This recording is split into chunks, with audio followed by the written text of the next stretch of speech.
propio docente, o a lo que son las familias, en tanto son tan mencionadas en las situaciones en términos de un mayor o un menor participación o compromiso. Eso aparece muchísimo, entonces también uno piensa, bueno, ¿de qué manera se piensa la familia? Las familias transformadas también, ¿no? Ya no tenemos la familia hegemónica, tenemos diferentes formas de familia. Bueno, también pensando en cómo en una trayectoria escolar y académica hay figuras, ¿no? Las docentes y los docentes, de alguna manera, están marcadas por modelos transmitidos intergeneracionalmente.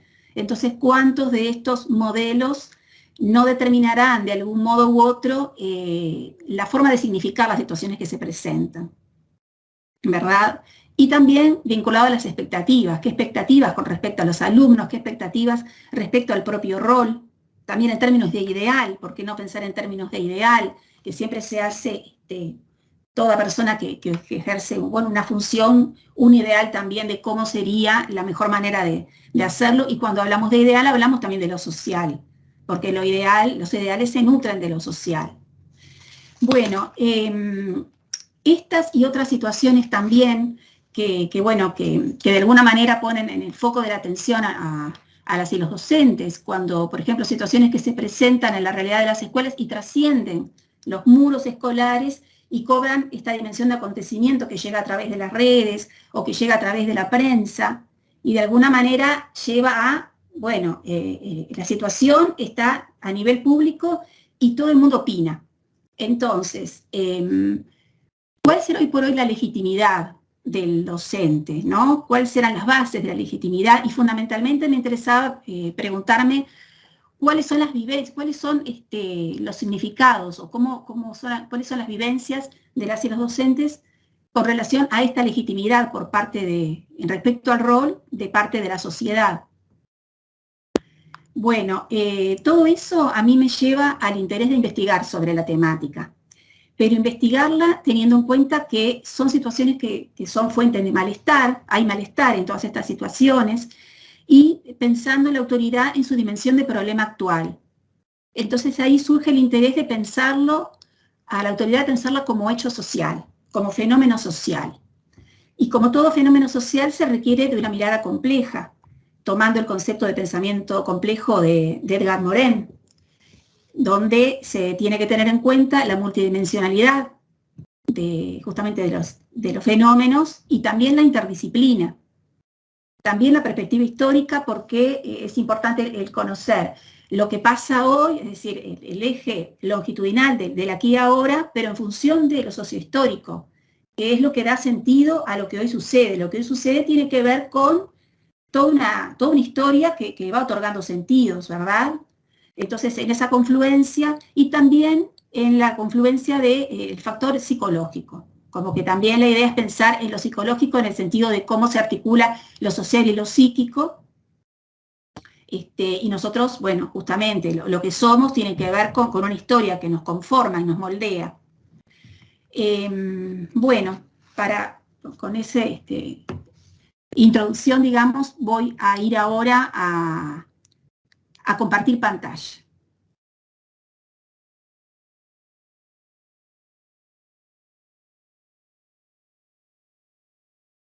A ver, ahí.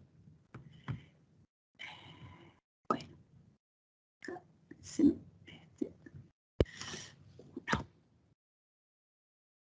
No. Se ve perfecto. Bueno, pasa que no me quedó donde quería. A ver, ahí, bien, perfecto. Bueno, de lo que se trata entonces es de un acercamiento a la temática desde una perspectiva compleja, como les decía. La intención es que con todos estos aportes se pueda favorecer una articulación con las propias prácticas y las experiencias cotidianas. Voy a comenzar con, desde lo teórico, algunos conceptos de autoridad y autoridad docente que elaboro en la articulación disciplinar, justamente porque digamos, estos conceptos que yo voy a exponer es en la articulación de autores clásicos, autores más contemporáneos, también desde la sociología, desde la filosofía. Después la autoridad docente es de un enfoque sociohistórico. También voy a remitirme a los tiempos modernos, cómo se construye el sujeto disciplinario y la realidad actual, las transformaciones actuales que son llamadas mutaciones civilizatorias en cuanto a la entidad de los cambios. Y después el impacto de los cambios actuales lo voy a traer a través de una investigación que realizo en escuelas comunes de un turno de Montevideo, que es una investigación que realizo en el marco de la maestría de Psicología de Educación de la Facultad de Psicología de la UDELAR, y el trabajo de campo es en el 2018. Es una investigación que, a partir de los relatos de los docentes, se realizan entrevistas dirigidas en profundidad y grupos de discusión.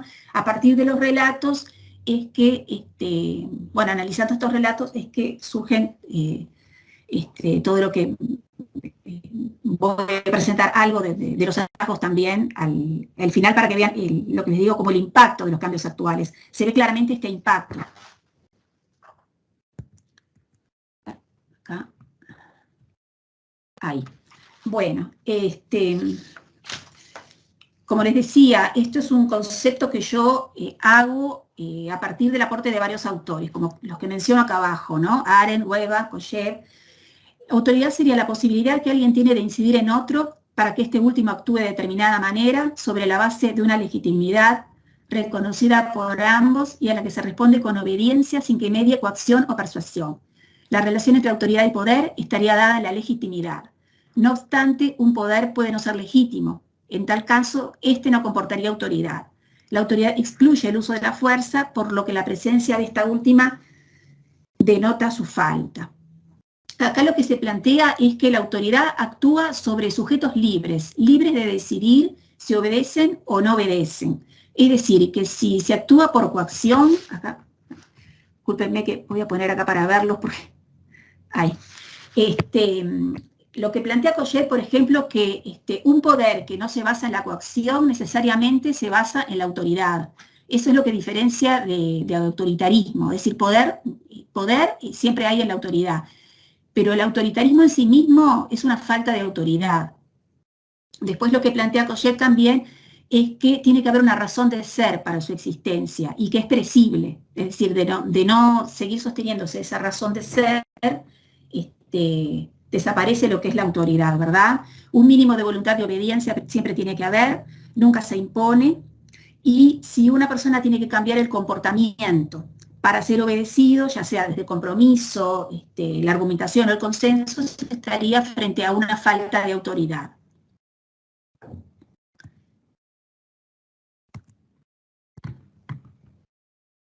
Bien.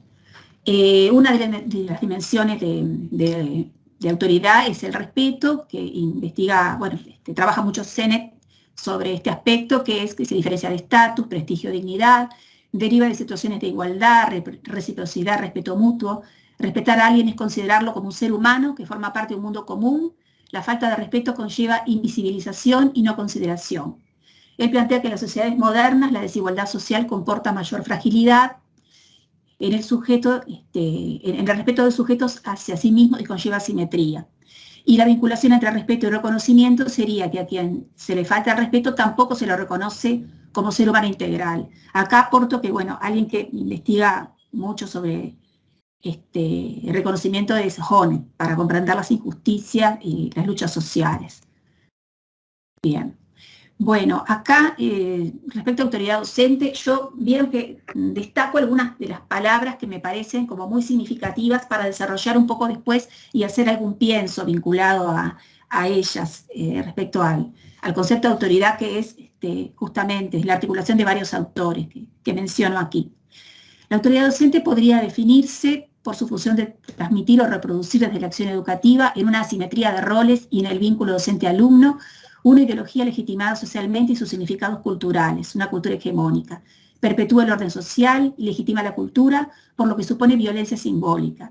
Deriva de las necesidades inherentes a la indefensión del niño y a la necesidad política de dar continuidad a la civilización. Colabora en la conformación de la subjetividad, debe su existencia a la legitimidad otorgada al docente en su rol de transmisión, y un aporte de Durkheim, que al educador le son inherentes dos condiciones en su rol de autoridad. el carácter como fuente de confianza en el niño y la convicción del docente de que posee autoridad. Ello sobre la creencia en su labor y la trascendencia de su cometido. En lo que tiene que ver con la asimetría, entendida en la relación entre niños y adultos como derecho, es necesaria para instaurar normas inherentes a la responsabilidad y protección hacia los niños por parte de los adultos. Lo que se plantea es que es un derecho, es necesaria, es inherente y deriva del propio vínculo pedagógico, es decir, es inherente al rol. Siempre tiene que estar presente porque si no sería un encuentro, un intercambio entre pares, no sería un espacio de construcción de conocimiento. Y va a estar presente siempre por más que se intente un vínculo cada vez más democrático. Muchas veces se habla de que, bueno, no, yo trabajo a la par, no hay, bueno, la asimetría siempre es necesario que haya, es inherente. Después acá el concepto de vínculo lo tomo desde Pigeon-Rivière, desde la sociología clínica, que él lo define como un concepto operacional, una estructura dentro de la cual se establece una comunicación interpersonal en la que cada parte cumple una determinada función o rol asumido o adjudicado en un interjuego. Y sobre la base de los aportes de Pigeon-Rivière, Berenstein habla de vínculo como una estructura inconsciente que liga a dos o más sujetos, y habla de un espacio, un acontecimiento, la noción de acontecimiento es un espacio entre que puede ser generado o no y que modifica a ambos integrantes de la relación, por tanto produce subjetividad. Esto interroga sobre, lo que se plantea es que cuando la buena comunicación está dada desde los mutua asunción y adjudicación de roles. Por lo tanto, cuando hay ruido en la comunicación, incluso interrupción en la comunicación, es cuando este interjuego no se da. Eso me hace pensar, por ejemplo, en la actualidad cuando las y los docentes son interpelados por las familias, interpelados por los propios alumnos, como que a veces no se reconocen entre sí por estos cambios que atraviesan y llevan a una presentación subjetiva diferente del alumnado, de las familias. En esto de los roles adjudicados, los roles asumidos, vinculado también a cómo eso, cuando no tiene lugar, puede darse la interrupción de la comunicación. Y pensando también en esto del acontecimiento, que es algo tan importante que tiene que darse, que no es unilateral, que es algo que se da en el encuentro, y cómo en esta interpelación quizá pueda llegar a darse que no se dé este encuentro, que no se dé este acontecimiento que produce subjetividad. Como interrogantes que me planteo, ¿verdad?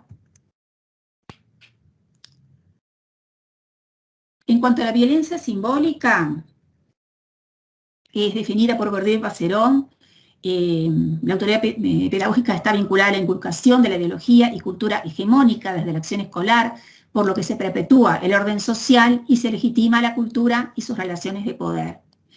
Esto me hace pensar, por ejemplo, en cómo estamos en tiempos de cambios. ¿Cuál sería la cultura hegemónica de hoy?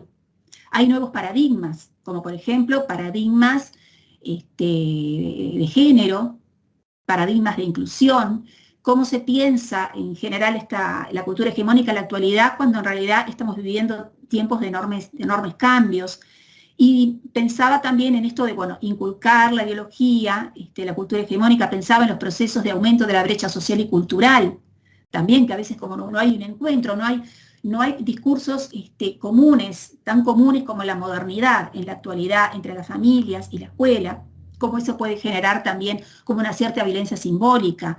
Pero también pensaba en que como estamos en tiempos de una transición, de nuevos paradigmas, puede darse también que los contenidos curriculares se imparta lo que tiene que ver con los nuevos paradigmas, pero que sin embargo, de una manera subrepticia, aparezca en las prácticas, en las propias acciones, modelos de antes. En esta contradicción, entonces, bueno, lo de la violencia simbólica me generó todas estas interrogantes, ¿no? Porque digamos que aquella continuidad que se tenía en los tiempos modernos, ¿no?, de la modernidad, ahora cambia y es permanente el cambio. Entonces, bueno, me generaba ese interrogante y lo dejo, pienso como para, bueno, seguir pensándolo, ¿verdad? Bueno, la subjetividad, acá tomé un concepto muy amplio de Giorgi, que él estudia mucho lo que es la subjetividad. Él dice que entiendo por producción de subjetividades las diferentes formas de construcción de significados, de interacción con el universo simbólico-cultural que nos rodea, de maneras de percibir, de sentir, de pensar, de conocer y actuar, las modalidades vinculares, los modelos de vida, los estilos de relación con el pasado y con el futuro, las formas de concebir la articulación entre el individuo y el colectivo. Es parte de los procesos de autoconstrucción de los seres humanos a través de sus prácticas sociales. Pensando en que desde lo pedagógico, las y los docentes construyen subjetividad, cuánto es, qué enorme que es el contenido, qué enorme que es la responsabilidad, ¿verdad?, de construir subjetividad, si tiene que ver con todos estos aspectos que se plantean, ¿no? Lleva a interrogarse sobre el modelo que se ofrece al otro en la relación pedagógica en cuanto a la ética, ¿verdad? Porque estamos hablando de transmitir modelos de vida, bueno, formas de pensar, formas de sentir, ¿no? Como que es muy abarcativo. Vaya responsabilidad, no es nada nuevo esto de la responsabilidad, pero es algo que me llevó a pensar en lo abarcativo del concepto y vinculado a la autoridad, ¿verdad? Bueno, la legitimidad, cuando una persona está dotada de legitimidad, se entiende que está investida de autoridad pública para ejercer un cargo estatal. Acá me parece interesante la clasificación tripartita de autoridad de Hueva, que de todos los estudios y todas las investigaciones que leí sobre autoridad, veo que siempre se menciona. Él habla en un orden sería la autoridad carismática, la tradicional y la racional legal. La autoridad carismática es aquella que su legitimidad se basa en el carisma de la persona, en lo que generan los otros, en el heroísmo, en factores que tienen que ver con la personalidad y que se tratan de imitar, sin que haya sin tradición ni legalidad. Después, a lo largo de la historia, porque lo que dice Hueva es que son tipos que no se presentan, estos tres, que no se presentan en forma pura a lo largo de la historia. Pero en realidad los ubica, a los estados los ubica como estos tres tipos de autoridad. La primera, como les decía, la carismática, después viene la autoridad tradicional, que sería más propia de las monarquías, que en realidad la autoridad se va heredando. Entonces tiene que ver con el uso y costumbres, ¿no? La persona que porta autoridad, de alguna manera la hereda. Después viene la que es propia de las sociedades democráticas, que es la autoridad racional legal. Es decir, acá hay un control, digamos que hay reglamentaciones que de alguna manera controlan a esta autoridad a través de esta legalidad. Incluso también sus superiores, ¿no? Quien tiene un cargo público, incluso sus superiores, están atravesados por estas reglamentaciones. Lo que se plantea en la actualidad es que hoy por hoy las docentes tienen mucho de autoridad carismática, como que su autoridad se basa mucho en lo que representan, en aquello que tiene que ver con su propio carisma, no tanto en pertenecer a una escuela con sus propias reglamentaciones. Es algo que de alguna manera se gana según la personalidad, según el carisma, según las virtudes de la propia persona, ¿no? Y también esto interroga sobre esas personas que aparecen, esos influencers o personas que aparecen en las redes, en la actualidad, en internet, que ejercen de alguna manera como una cierta autoridad por parte de los jóvenes, como que se los siguen sus costumbres, se los siguen sus modos de ser, se los imitan. Entonces como que habría una tendencia ahora a seguir a las personas en base a esta autoridad basada en el carisma. Después, el dar continuidad a la civilización. La autoridad en las relaciones entre adultos y niños es un imperativo natural en la crianza y la educación. Deriva de las necesidades inherentes a la indefensión del niño y a la necesidad política de dar continuidad a la civilización establecida, lo cual solo puede perpetuarse en el tránsito de los niños en el mundo preestablecido en el que han nacido. Arendt, que investiga ampliamente la autoridad, lo que dice es que a los niños, cuando se los educa, se los introduce en un mundo viejo, ¿no? O sea, el mundo en el cual se forman los educadores. Esto también interroga sobre, bueno, ¿en qué mundo les estamos, cuál es el mundo que tenemos pensado para enseñar a los niños en tiempos de tantos cambios, ¿no? ¿Cuál es ese mundo que intentamos insertarle? El mundo que pensamos que tiene que ser ese en el cual ellos se muevan.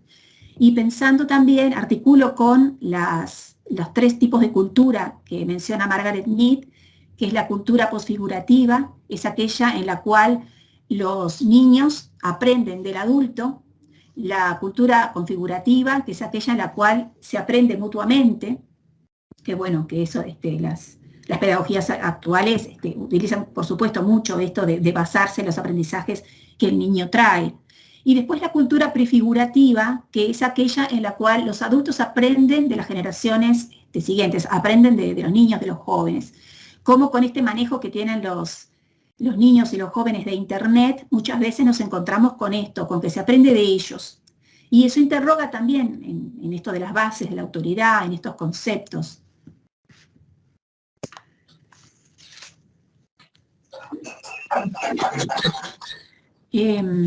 Bueno, a ver, aquí. Bueno, acá voy a introducir en una dimensión que me parece fundamental, porque si estamos hablando de la articulación disciplinar, tenemos que hablar también de cómo se internaliza la autoridad. Lo voy a dar desde una perspectiva psicoanalítica, bueno, son conceptos complejos, pero tratando de ser sintética, tratando de ser clara.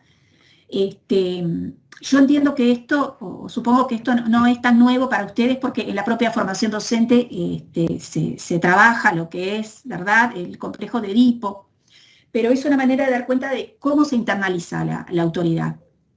Entonces, primero voy a leer como para después ir un poquito más en profundidad. La autoridad se internaliza a través de procesos psíquicos e identificatorios en una trama vincular intersubjetiva e intergeneracional, con figuras significativas de apego y protección que en las habilitaciones y prohibiciones introducen la ley simbólica para el acceso a la vida social y a la cultura. La ley simbólica remite a la autoridad paterna, función de tercerización, interdicción en la vida madre-bebé.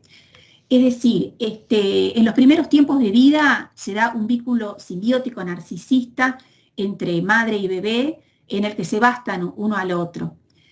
No aparece un tercero. Esto tiene que ver, bueno, con la dependencia, ¿no? La dependencia del cachorro humano, todas las necesidades. Se me cambió para...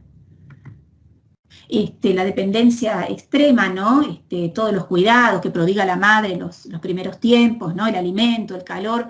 Y el tercero, no aparece un tercero, digamos que la figura, quien haría la función, cumpliría una función paterna, digamos, en este momento es simplemente de proteger a este núcleo.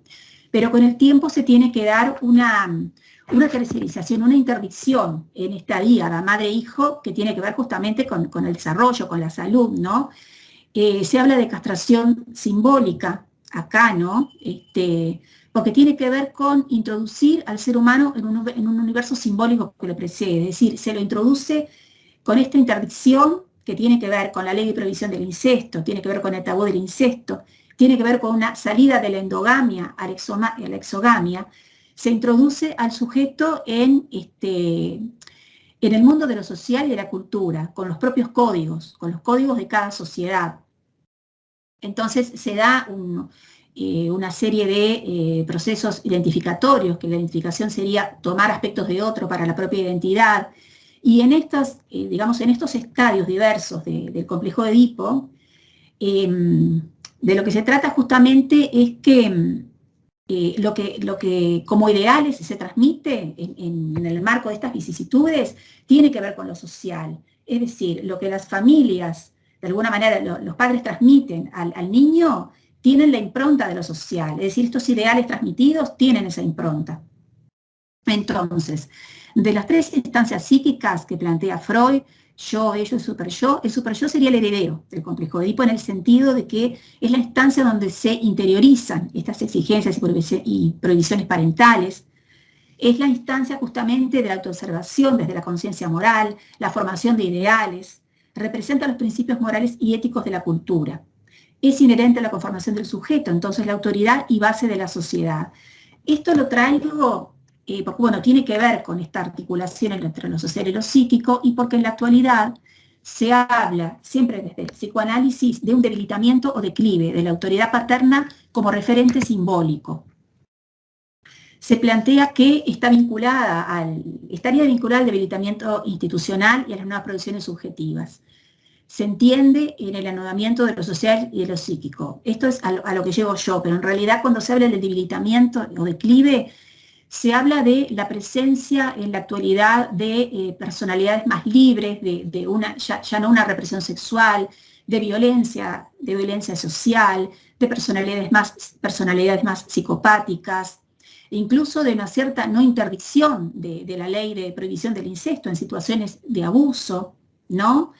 Entonces, esta es una mirada que estos autores que yo pongo acá, algunos adhieren y otros lo traen el tema como que estas otras miradas serían como muy catastróficas, ¿verdad? Pero que en definitiva se coincide en que sí, que en la actualidad hay cambios en lo que tiene que ver con la autoridad. Hay una crisis, puede ser una crisis en función a cómo la entendimos hasta ahora y se esté en nuevas formas de autoridad, pero lo que sí es cierto que hay cambios que requieren como de un pensar la temática y replantearla y redimensionarla, porque sí es cierto que lo vemos cotidianamente, por ejemplo en el ámbito escolar, como situaciones que se presentan realmente interpelan a lo que es la autoridad en todas sus formas, ¿verdad?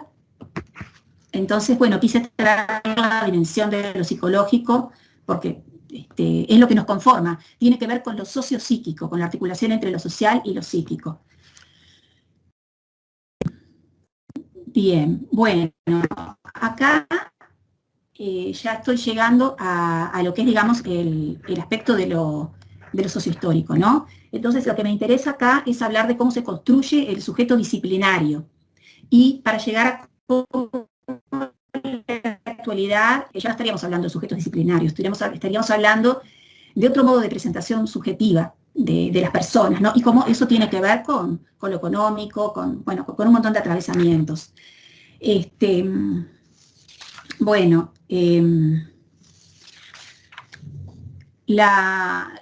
lo que se plantea es que cada tiempo histórico tiene su propio proyecto social. Es decir, muchos autores plantean eso. Cada tipo histórico tiene su proyecto social y se produce los sujetos para que sean funcionales a ese sistema, para perpetuar ese sistema.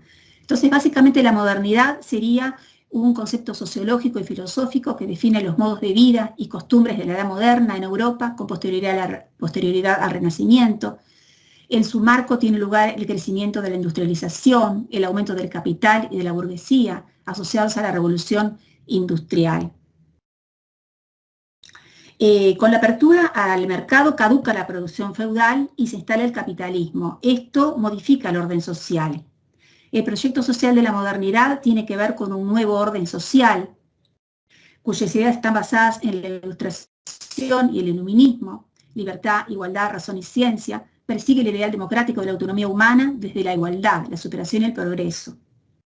Entonces, digamos que se da un proceso en el que la moral se libera de la autoridad de la Iglesia, hay un proceso de secularización, se dice como que la moral se libera de la autoridad de la Iglesia y se basa en un orden racional que ya dependería de la condición humana. Se da un proceso en el que de los estamentos feudales que de alguna manera determinaban el destino de las personas, desde lo heredado, los oficios, etcétera, con ninguna movilidad de lo social, se pasa en la modernidad a las clases sociales, que implica una mayor liberación de los sujetos porque los sujetos pueden desde el esfuerzo, desde su propio esfuerzo, desde su propia libertad de decisión, ascender en la escala social, pasar a otra clase social. Entonces, lo que se plantea es que el tipo subjetivo moderno es el ciudadano disciplinario regulado por la razón, útil a una sociedad de producción para perpetuar el sistema. Es decir, esta liberación de los encuadramientos de las servidumbres del feudalismo que se instalan con el aumento del capitalismo y cuando caduca lo feudal, suponen una liberación que lleva a nuevas formas de regulación de los sujetos, es decir, se requiere que los sujetos pasen a ser regulados, pero de una manera diferente, ya no desde las servidumbres del feudalismo. Entonces, hay que construir un sujeto disciplinario, un sujeto de la conciencia, un sujeto guiado por estos valores iluministas de la razón.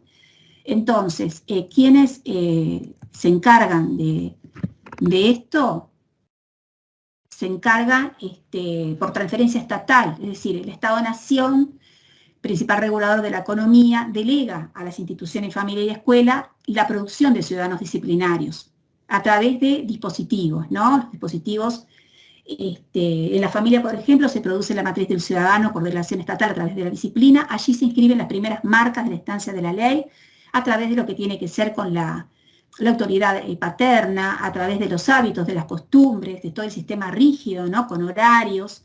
Eso va a ir preparando a los sujetos para luego poder adherir a otras formas de autoridad, por ejemplo, en la escuela. En la escuela lo que se plantea que su sentido fundacional en la modernidad es formar ciudadanos disciplinarios para una sociedad de producción desde principios de igualdad y promesas de progreso desde la razón y la ciencia y en la transmisión de la cultura hegemónica. Es decir, el Estado aseguraba una hegemonía cultural, una transmisión de valores homogéneos, ¿no? Valores que se perpetuaban, es decir, que desde el Estado se perpetuaban en la familia, se perpetuaban en la escuela. Eran tiempos en los que habían como discursos comunes, discursos hegemónicos, ¿verdad? La escuela como espacio de socialización homogeneizaba la cultura desde sus códigos culturales.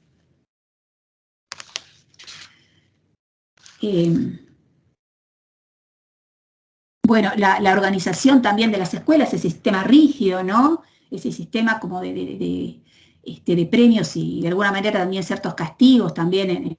Recuerden la escuela moderna en aquellos tiempos, ¿no? Ese sistema bien rígido, bien estructurado, de espacios, de separación del cuerpo, ¿no? Como el formar fila, esa cosa bien rígida de la organización de la escuela, tenía que ver con este proyecto de disciplinar a los sujetos para una sociedad de producción, para después ser, por ejemplo, operarios útiles en el sistema productivo.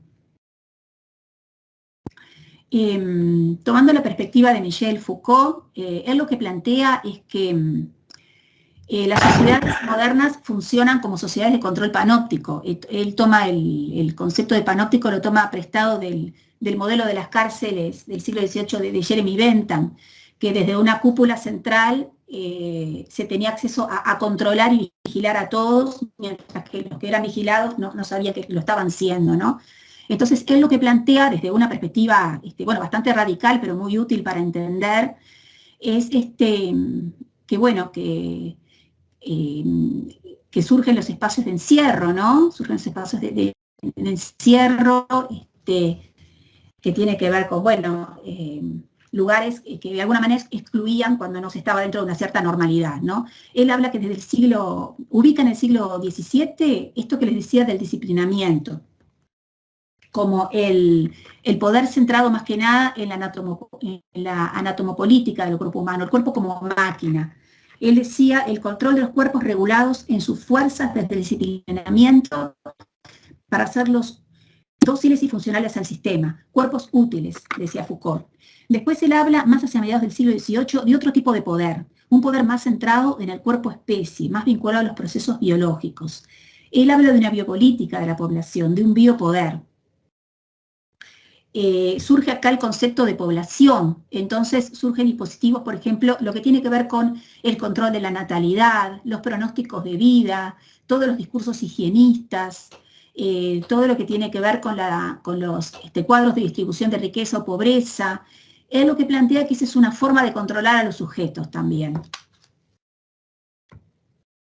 Bueno, los dispositivos de disciplinamiento serían entonces dispositivos de normalización.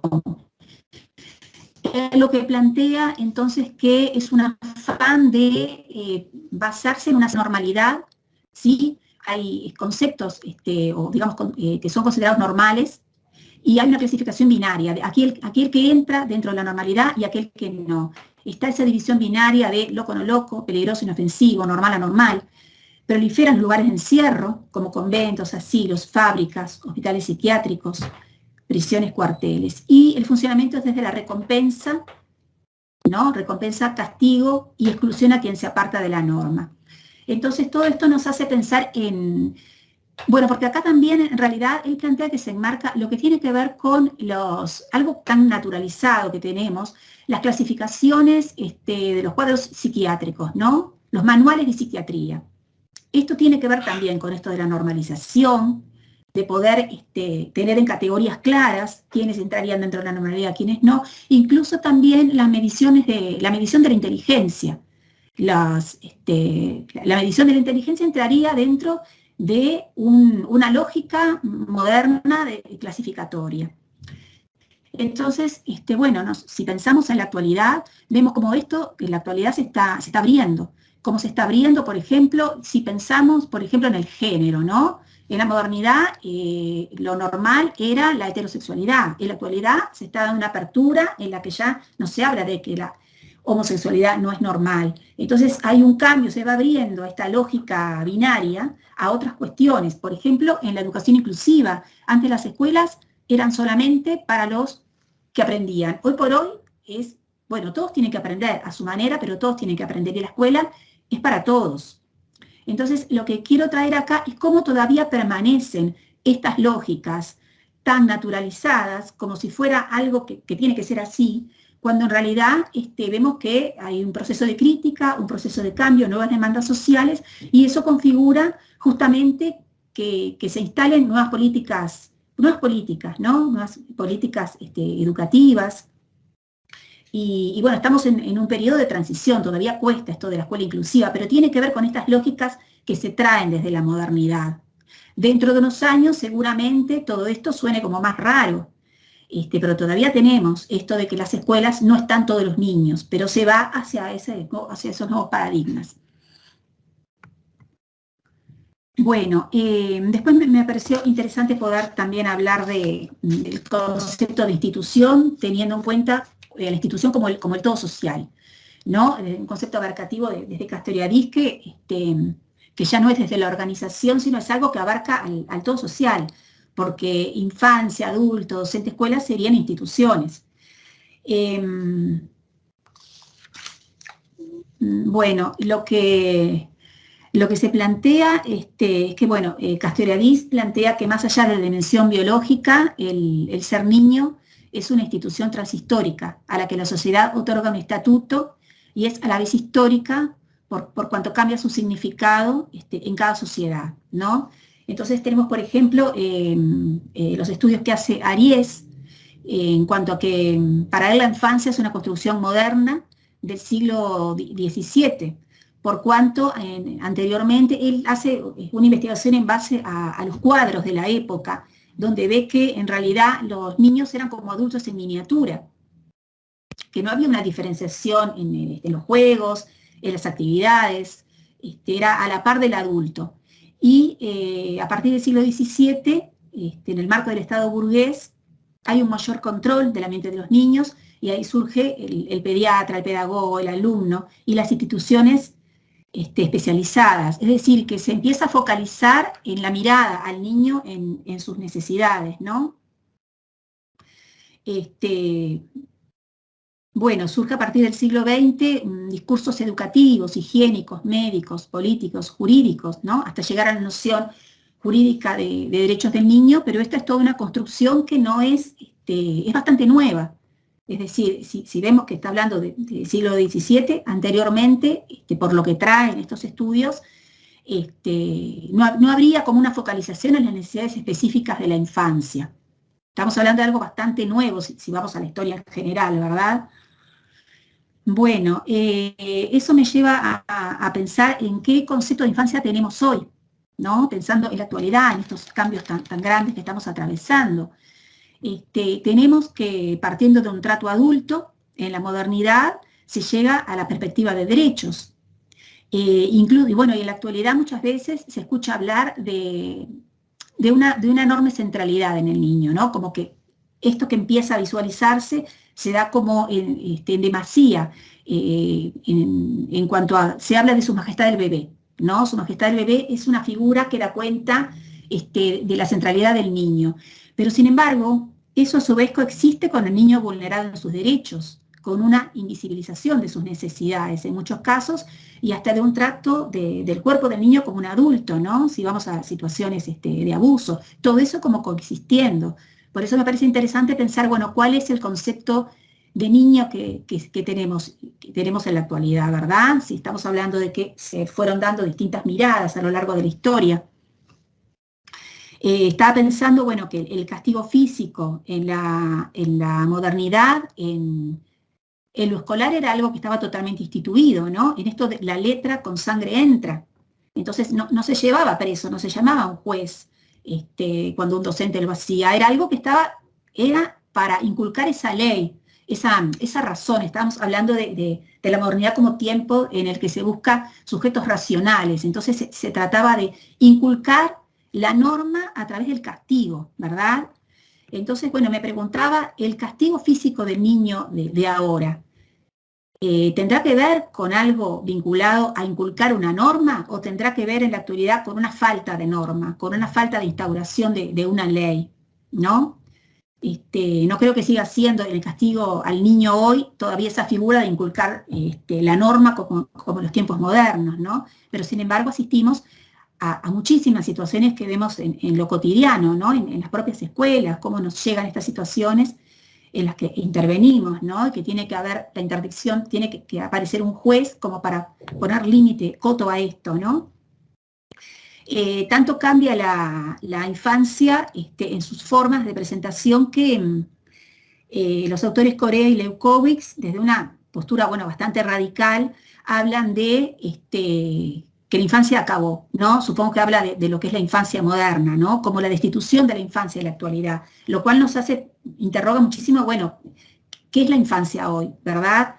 Entonces, tenemos desde lo educativo modelos que van desde considerar al niño como tabla rasa, que hay que inculcarle, ¿no? Como que viene sin nada, ¿no? Y hay que inculcar, meter conocimientos, como la postura más actual, más desde el constructivismo, como que anidarían en lo biológico potencialidades.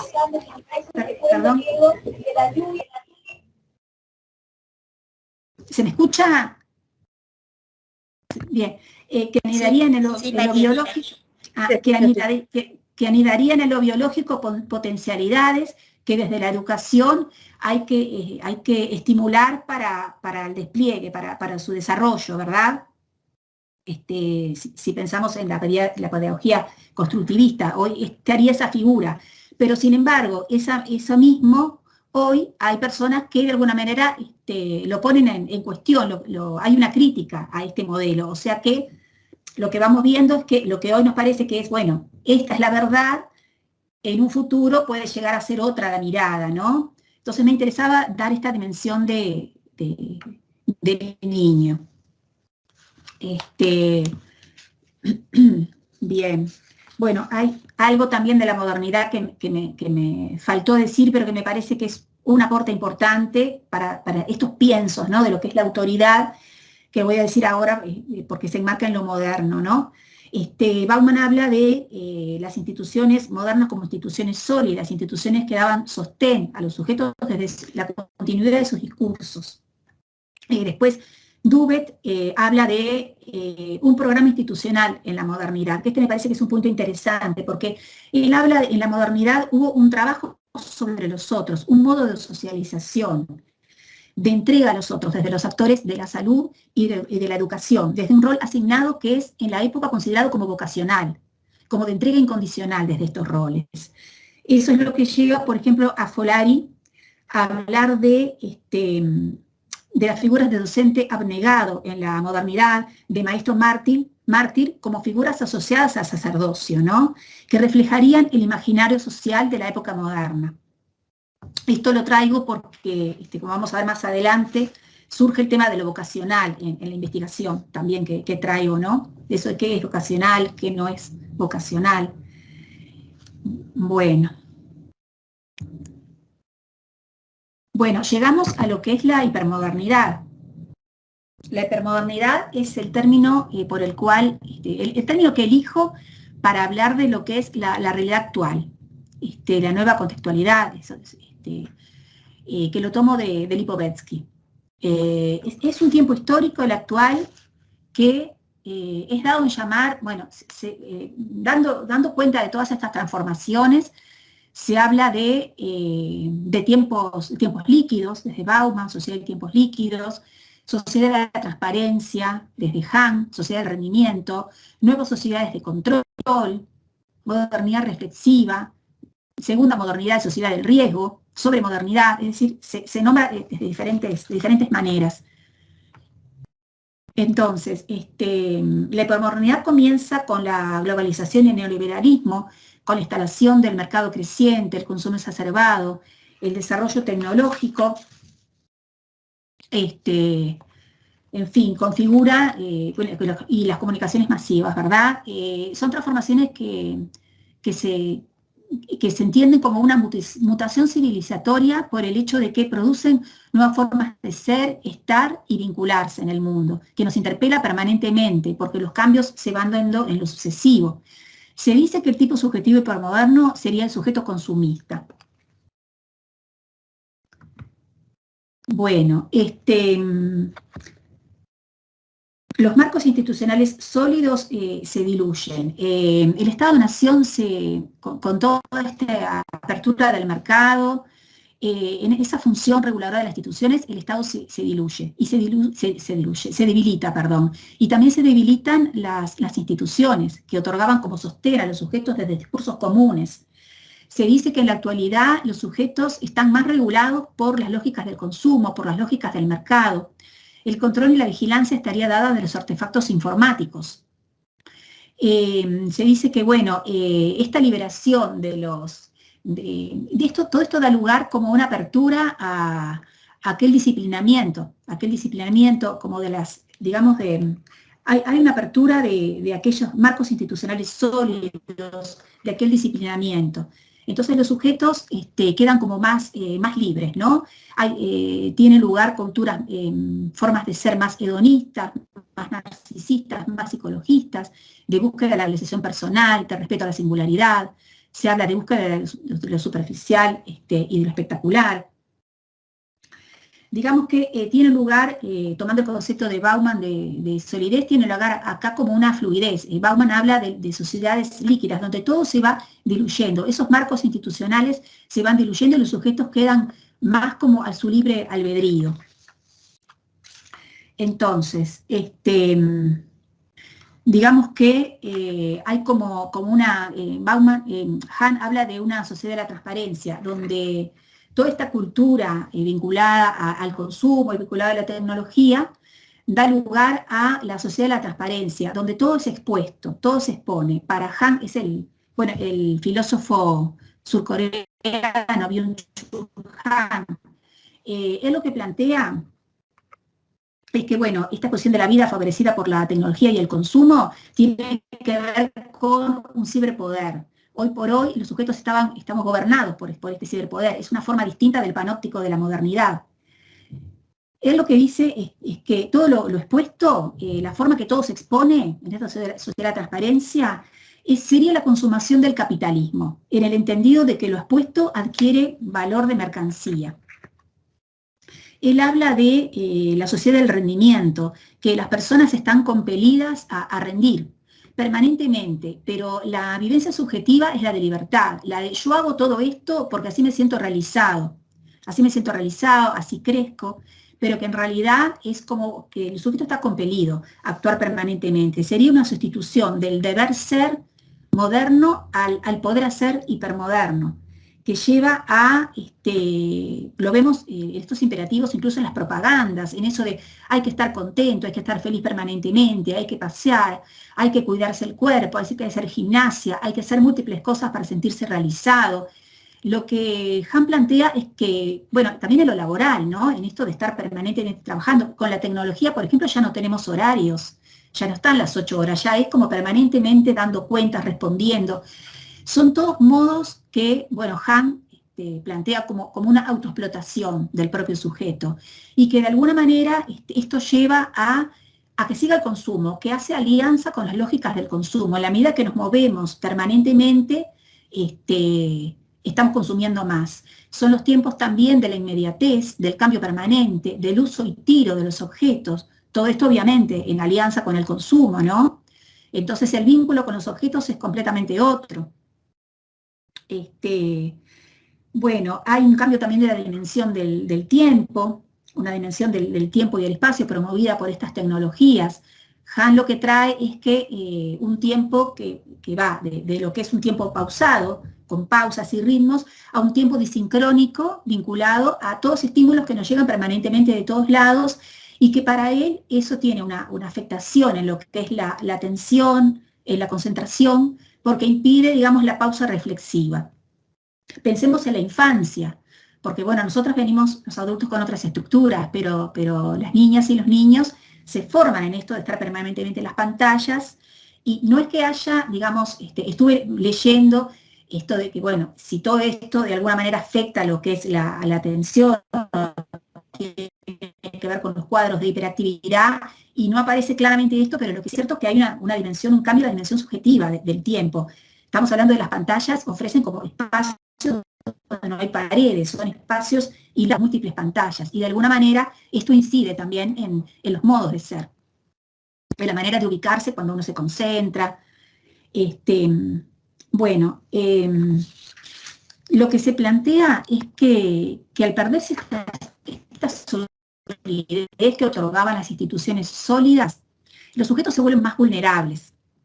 Se vuelven más vulnerables, y esto daría cuenta de la presencia en la actualidad de cuadros más de tipo psicosomáticos, cuadros compulsivos del humor, da cuenta también de déficit atencional de hiperactividad, de síndromes vinculados a lo laboral, síndrome de desgaste o burnout. En realidad Han trae como que, él trae la figura de la positividad. Él lo que plantea es que el sufrimiento humano de hoy se vincula más a un exceso de positividad. Esto quiere decir que es contrario a lo que el tipo de sufrimiento de la modernidad, que tenía que ver más con la prohibición.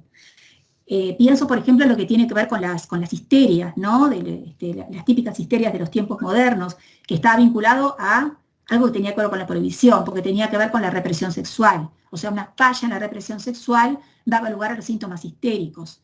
Entonces eso es lo que Han nos trae que el sufrimiento humano de hoy tiene que ver con la positividad, con el exceso, con el hacer y con el hacer, que eso es lo que de alguna manera nos enferma en la actualidad.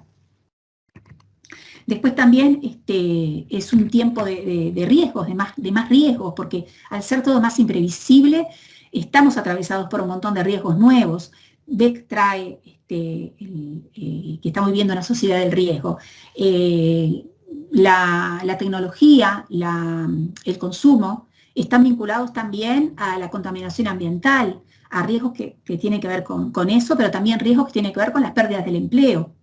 Y a una nueva forma de pobreza, que se pasa de una pobreza que de alguna manera era una pobreza que los discursos igual se conservaban, ¿no? Los códigos se conservaban.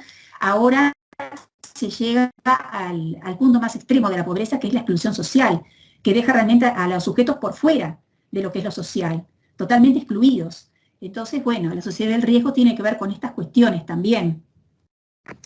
Tiene que ver también con bueno, el aumento de la brecha social y cultural. Se abre mucho más frente a todas estas cuestiones. Bien. Bueno, lo que se plantea desde, a ver, si vamos a todos estos procesos vinculados al escolar, la hipermodernidad instalaría en la escuela el desdibujamiento de su sentido fundacional, el formar ciudadanos disciplinarios para una sociedad de producción desde principios de igualdad y promesas de progreso desde la relación de la ciencia y la transmisión de una cultura hegemónica, ¿verdad? Habría una interpelación al docente en su modo de transmitir roles y modelos. Bueno, se plantea que el sentido de lo escolar y del esfuerzo se diluye frente a la falta de oportunidades en las situaciones de extrema pobreza, ¿no? Después hay autores que hablan, como Leucovitz, habla de la figura del galpón, como vinculado a lo escolar, como que estas situaciones llevan muchas veces la escuela pierda sus sentidos y se lo vea como un depósito donde los niños van, que muchas veces también vinculado a el poder cubrir algunas necesidades básicas, ¿no? Él habla de la figura del galpón, como la destitución de los sentidos originarios de lo escolar. Bueno, la escuela, según dice Frigerio, no, frente a la fragilización de lo social, no estaría pudiendo responder a las múltiples demandas que se le presentan, y eso fragiliza a la escuela, de alguna manera destituye esos sentidos originarios que estaban basados en lo educativo, ¿no? Bueno, todo esto de la hipermodernidad me genera, bueno, algunas preguntas, como por ejemplo, cuando se habla de la infancia, ¿no? Como que todo les aburre, como que no cuidan las cosas, atravesado esto por las lógicas del descarte, del cambio permanente, ¿no? Cuando decimos que se mueven permanentemente, bueno, pensarlo también desde el cambio en la dimensión del tiempo y del espacio que promueve las nuevas tecnologías, en fin, me parece que son aportes que pueden llevar a redimensionar lo que es la autoridad, ¿verdad? Bueno, ahora voy a tratar de pasarles un link para que ustedes puedan, los invito a quien quiera participar en esto de escribir 2 o 3 palabras que asocien con la autoridad. Y voy a tratar de que se forme una nube de palabras para poder ver qué palabras predominan. A ver.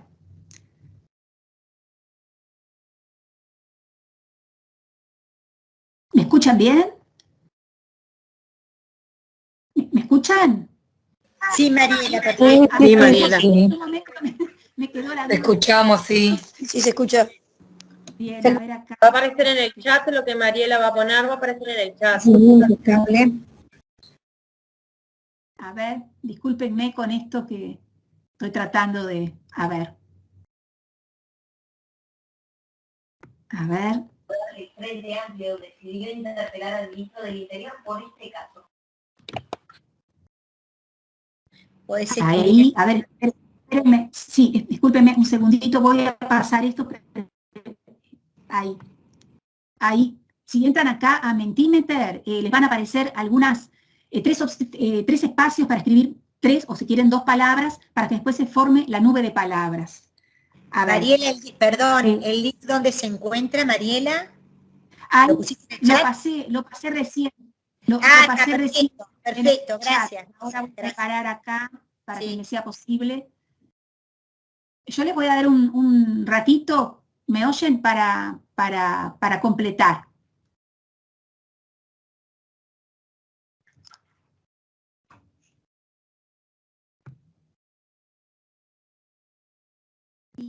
Y me dicen a ver si lo ven, a ver si logran verlo, si entran ahí y logran ver las preguntas.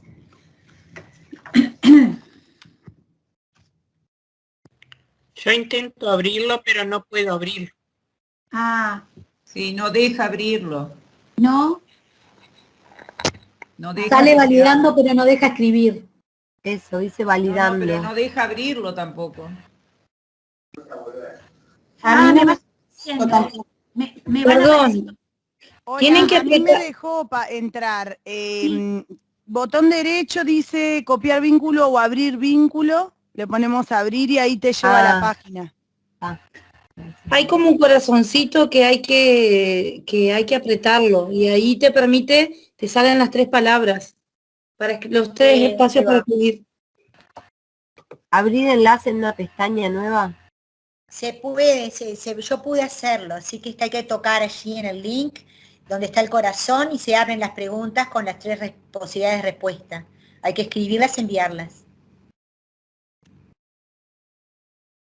La escriben nomás y a mí me aparece después y yo lo comparto.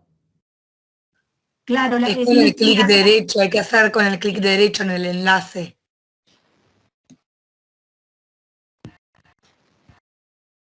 Hay una opción que dice abrir vínculo. Ya apareció.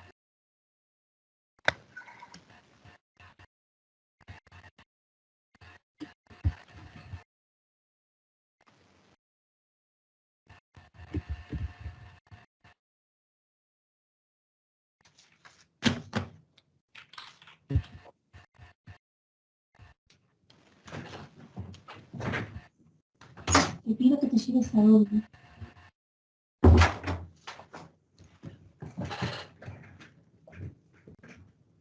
Los que no pudieron hacen clic derecho en el enlace, y ahí desaparece la opción.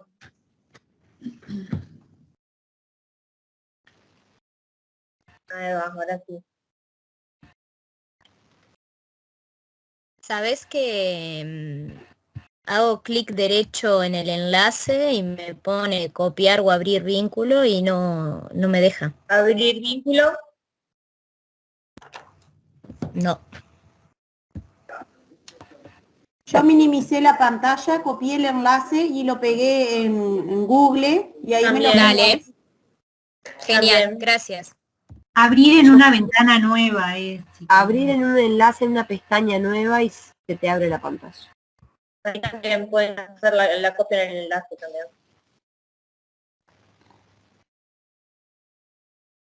Y el problema de los que están con los celulares, que no todas las aplicaciones aparecen en el celular.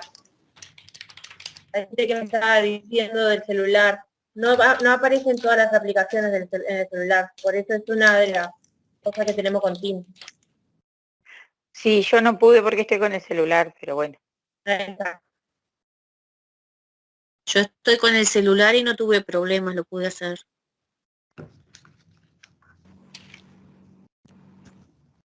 Sí, quizás dependa del programa, del dispositivo. Depende, después depende de nuevo o no.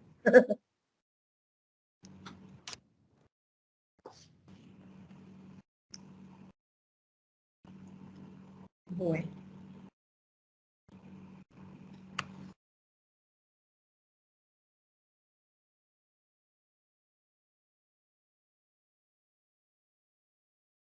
Se va formando una nube acá que yo ya estoy viendo.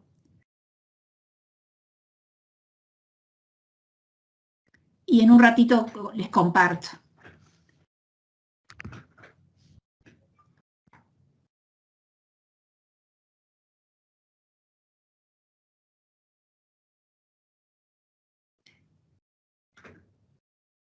Están pudiendo entonces en su mayoría el poder escribir, entonces. Sí, sí se puede. ¿Es lo posible? Sí, creo que la mayoría ya pudo. Sí, sí, yo pude. Sí, copiándolo perfecto. nuevamente en Google se puede hacer. Ah, Copiándolo así lo y hice yo abriendo otra también. pestaña en Google se hace perfecto. bien, Sí. entonces voy a pasar a mostrar la nube que fue quedando. ¿Bien? Muchos grados y muchos sí, así Sí. que... Voy pasando a mostrar entonces, a ver. Ay, a ver si puedo acá. No, no aparezco yo. Nunca pude. A ver. No encuentro. Ah. ¿Tenés que compartir pantalla quizás, Mariela? No, sí, estaba esperando un poquito que siguiera. Ajá. A ver acá, la nube acá. ¿La están pudiendo ver? Ahora sí, la vamos a ver. Sí. Sí, ahí está. Perfecto. Perfecto, bien. Bueno, aparece el concepto, porque bueno, en realidad vieron que capaz que conocen ya todos la nube, o capaz que por si alguien no la conoce, la nube de palabras, lo que aparece más grande es las palabras que más se repiten. O sea que el tamaño depende de la cantidad de veces que se reiteran, ¿no? Acá sobresale respeto, poder y liderazgo, ¿verdad?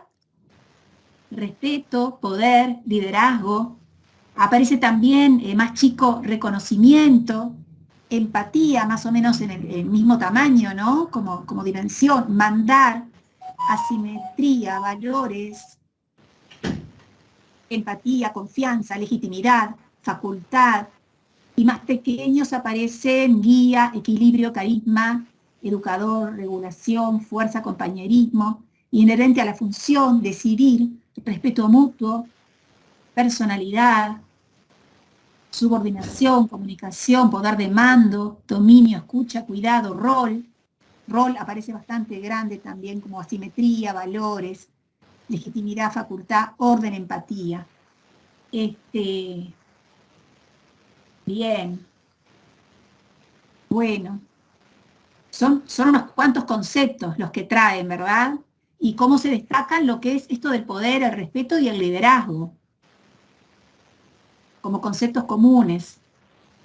Bien, bueno, me interesaba poder hacer esta dinámica para poder interactuar un poquito, al menos así, por este medio, y ver un poco los conceptos de los presentes vinculados a la autoridad docente, ¿verdad?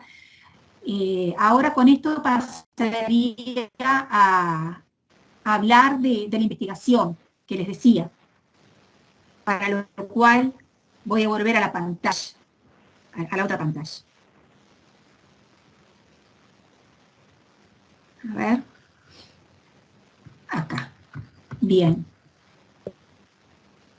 Bueno, esta investigación, bueno, yo les comentaba que fue en escuelas, desde el relato de los docentes, ¿no? Desde entrevistas, y grupo de discusión. La investigación, que yo puedo pasar el link también, si les interesa. Capaz que empiezo por pasarles el link, por si les interesa tenerla. A ver, discúlpenme.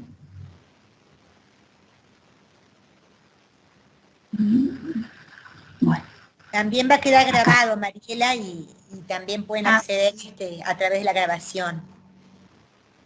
A ver, estoy acá justo en la pantalla con... Ay, no sé por qué no puedo... Bueno.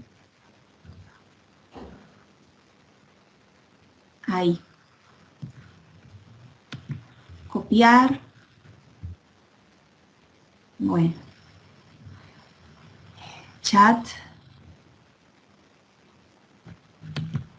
Pegar. Ahí les estoy mandando por si les interesara. La dejé allí.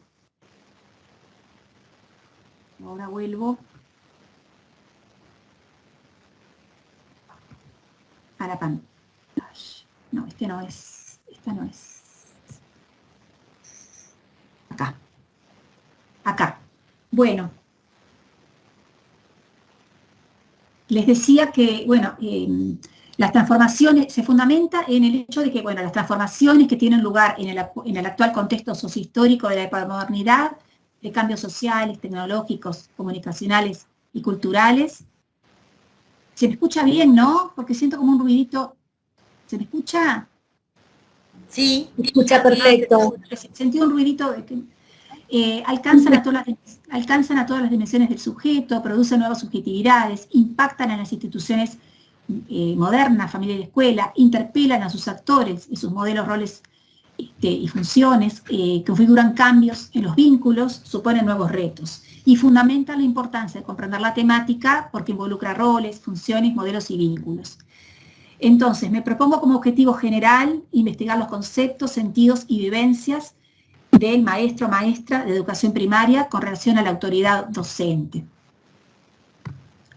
Acá surgen distintas categorías, como lo que es el concepto de autoridad docente, ¿verdad? Las dimensiones del concepto de autoridad docente. Surgen aspectos subjetivos, intersubjetivos, que se ponen en juego en el vínculo entre actores.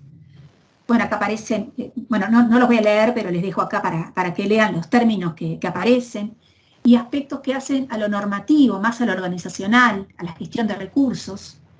Y otros aspectos que me pareció que no entraban en ninguna de estas categorías, que tienen que ver con el saber, el conocimiento, el estatus, democracia, ciudadanía, ¿verdad? Estoy viendo la diapositiva, Mariela. ¿No la estoy compartiendo? No. Ah, perdón.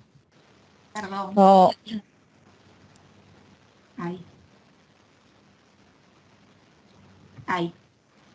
Ahí sí. Ahora sí. Ahora perfecto. Bien. Sí, ahora sí. Bueno,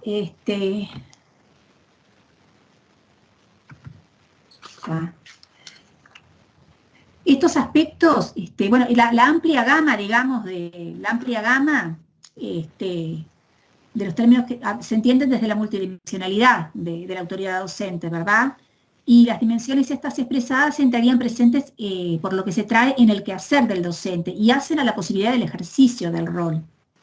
La autoridad docente, es decir, se fundaría en la presencia de todos estos conceptos. Surge modelos de autoridad docente, autoritario, permisivo o democrático. La presencia de estos modelos traduce la singularidad de las y los docentes y da cuenta del atravesamiento histórico, en función de varios factores. La trayectoria de vida, en función de las figuras con las cuales se identifican a lo largo de la vida, figuras de referencia que han transmitido sus modalidades vinculares, la concepción de educación y de infancia, ¿no? Los paradigmas de educación en infancia que cambian en cada tiempo histórico y que a veces se superponen. Hechos históricos que decantan en una confusión respecto a las bases de la autoridad, como por ejemplo se refiere acá a la dictadura, que la dictadura, según plantean algunos docentes, ha llevado a una confusión entre autoridad y autoritarismo, es decir, un afán de no caer en un ejercicio de autoridad que pueda recordar formas represivas, como las atravesadas en la historia, ¿verdad? Entonces, que eso a veces significa como una cierta resignación, como caer en lo contrario, digamos, actuar desde un lugar de la permisividad. También los nuevos modos de evitar la infancia, ¿no? Las dificultades que hoy tendría, supone a los docentes, el cómo ubicarse frente al niño, o sea, cómo interpela al docente la nueva presentación subjetiva del niño. Entonces, eso también lleva a veces a formas, bueno, con los modelos de antes no me sirve, entonces a veces se cae en una forma más autoritaria. La autoridad como construcción da cuenta sería un concepto dinámico, ¿no? Que da cuenta de la posibilidad de construirse y reconstruirse. Lo que se considera es que, bueno, las bases de los modelos de autoridad están dadas con figuras significativas a lo largo de una trayectoria de vida, fundamentalmente las figuras parentales, ¿no? O familiares. Hay aspectos vinculados al ser docente y hay algunos simbolismos como ideales de educación como motor de cambio, el ser docente vinculado al reconocimiento social desde la transmisión, desde la transmisión familiar, ¿verdad? Y, como les decía, una predominancia de modelos adquiridos en el ámbito familiar que estaba caracterizado por roles claros, por límites claros de lo que se debía hacer y lo que no se debía hacer, asociado al respeto y como base de la conformación del modelo de autoridad de los docentes. O sea, que toman como ese modelo como base, ¿verdad?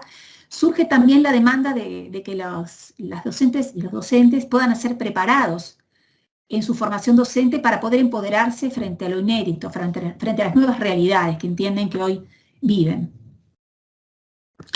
La reconstrucción de modelos de autoridad docente en el ejercicio del rol, esto refiere a que los modelos de antes no estarían siendo del todo efectivos, entonces requieren ser reconstruidos. Esta reconstrucción tiene que ver, por un lado, con la reconstrucción de un modelo orientado al alumno. Esto no es una cosa nueva, es decir, ya en la modernidad la educación estaba orientada al alumno, pero acá se trae en función de los nuevos paradigmas, en las nuevas políticas públicas educativas en infancia, desde una perspectiva de derechos, sumado a cambios que instala la propia hipermodernidad en la presentación subjetiva. Entonces lo que se plantea es que esta reconstrucción de modelos de autoridad para que resulte como más efectivo supone mayor fuerza, implicancia, conflicto o tensión entre varios factores. Los imperativos de inmediatez, en esto de la costumbre, acostumbrados los niños a que todo tenga que llegar ya, a lo inmediato, esto que promueve la tecnología, ¿no? Bueno, el esfuerzo en el trabajo también a veces se ve dificultado con esto de que, bueno, requiere de una pausa y de un tiempo y de paciencia. Entonces se atravesarían estos imperativos como factor de tensión. El respeto al niño o a la niña, ¿no? Y sus tiempos. Esto tiene que ver también con la educación inclusiva, ¿no? Que es como un acompañar a la infancia en sus propios procesos. A su vez, esto se choca a veces con los tiempos institucionales. Por otro lado, también con la exigencia familiar. Se plantea que en tiempos, bueno, de mayor reclamo de los derechos, como mayor pedido de argumentación y demanda a la escuela, las familias se presentan como exigentes muchas veces, ¿no? Otra fuente de tensión es el modelo autoritario versus el modelo permisivo, como que muchas veces en esto de reconstruir el modelo, se trata de no caer en lo autoritario, pero tampoco en lo permisivo. El tener que ganarse la autoridad. Está este posicionamiento que, bueno, la autoridad hoy hay que ganarla, de alguna manera hay que construirla, ganarla. Y después el considerar la mirada compleja en la interdisciplina, también en esto de que, bueno, no es solo la mirada del docente, sino que también se requiere de una mirada en conjunto.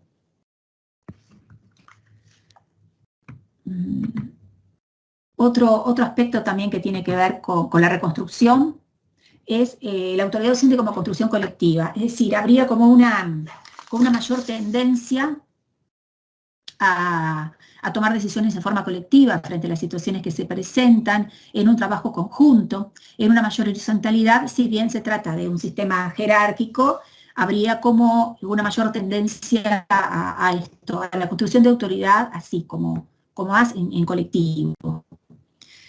Después, el modelo de autoridad transmitida en un mundo cambiante.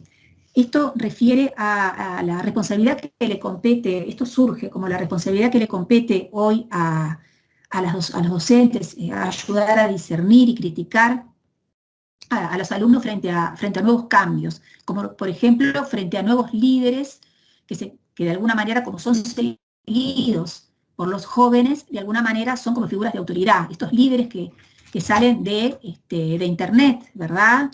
Estas personas de las redes que se los siguen y de alguna manera en ese sentido ejercen cierta autoridad, que se los trata de seguir y que estarían atravesados por las lógicas del consumo, ¿verdad? Porque son personas que surgen no precisamente que se hacen famosos o exitosos, no desde valores de persistencia, de trabajo, sino más como algo más efímero, algo que hoy aparecen, pero que mañana ya no. Entonces, esa responsabilidad docente de alguna manera mostrar como otros modelos, ¿no? El poder trabajar en esto, porque, bueno, tenemos en la actualidad, sabemos que esas cosas pasan, ¿no? Que se siguen modelos que no sabemos basados en qué. Nuevas subjetividades. Esto, bueno, la interpelación de modelos de infancia, muchas veces el docente no puede ubicar al alumno dentro de parámetros conocidos y adopta diferentes posturas, muchas veces la búsqueda en el afuera de lo que no se puede comprender en el encuentro intervincular, o después, si no, lo que tiene que ver con poder interrogarse y definir estrategias, es decir, esto daría cuenta más como del encuentro con el alumno, como de un acercamiento empático y a partir de ahí buscar, bueno, desde dónde acercarse. El niño sujeto de derechos, si bien es una figura que se consolida hace ya muchas décadas, se une a lo que plantean como un reclamo de derechos. Los niños reclaman sus derechos permanentemente, esto es justo, esto es injusto, y que muchas veces el reclamo de los derechos va acompañado de un desmedro de la responsabilidad. Después lo que tiene que ver con el tiempo, la inmediatez o interpelación del modelo de alumno, refiere a transformaciones que interpelan a los docentes en sus modelos de infancia. Surge lo que se enmarca en el hiperconsumo, en la hipertecnología, en las multitareas de los niños, en las multiexigencias por las cuales hoy están atravesados, la inmediatez, todo ello incidiendo en la infancia. Sería un modo en el cual lo sociohistórico produce nuevas subjetividades acordes a sus lógicas, ¿no? Los docentes muchas veces utilizan estrategias que promueven la imaginación o la actitud reflexiva, de alguna manera, para tratar de contener esa movilidad que tanto se describe. Se habla, por ejemplo, de niños que se trepan a las mesas, que se escapan de las clases, que entran, que no pueden permanecer.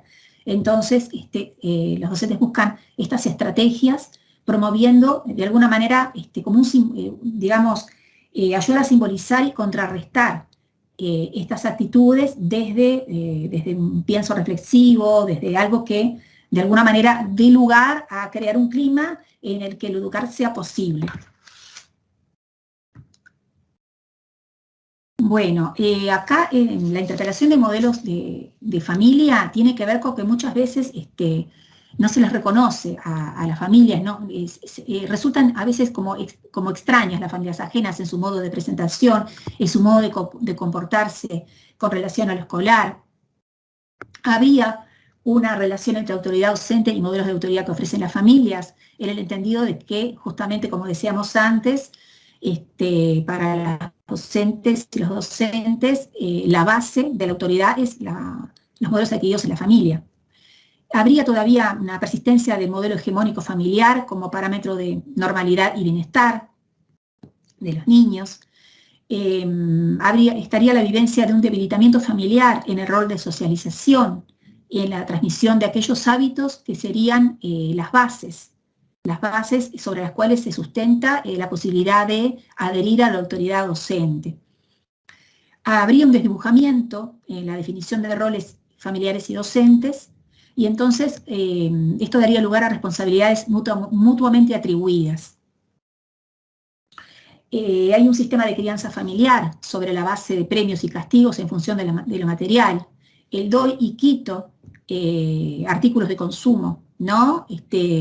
Esto también el atravesamiento del consumo, ¿no? La crianza familiar en base a esto, te doy esto o te quito esto.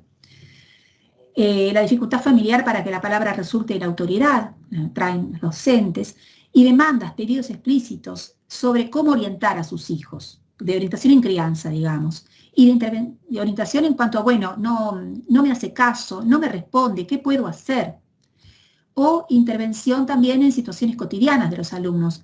Aparece una solicitud a las y los docentes como en una cierta regulación de conflictos entre pares que los docentes plantean como que bien podría eso ser enseñado desde la familia, ¿no? Esto de poder resolver conflictos, pero que se trasladan a los docentes, cuando en realidad el propio niño podría tener como esta base como para, bueno, resolver cosas entre pares. Todo esto daría cuenta como de un debilitamiento parental, ¿verdad? Que visualizan las y los docentes. Bueno, ahora llego a lo que es la legitimidad del rol docente en el marco de la hipermodernidad. Bueno, acá lo que se plantea es que a la dilución del sentido moderno de lo escolar, acá lo divido en la dilución del sentido moderno y el cambio comunicacional y tecnológico. Entonces, lo que tiene que ver con la dilución del sentido moderno, digamos que tiene que ver con los factores que afectan de alguna manera las bases de lo que era de la escuela moderna, ¿no? Tenemos que el sentido de lo escolar era formar a ciudadanos disciplinarios para una sociedad de producción, desde principios o valores iluministas de igualdad, democracia, libertad y promesas de progreso, desde la razón y la ciencia, y en la transmisión de una cultura hegemónica.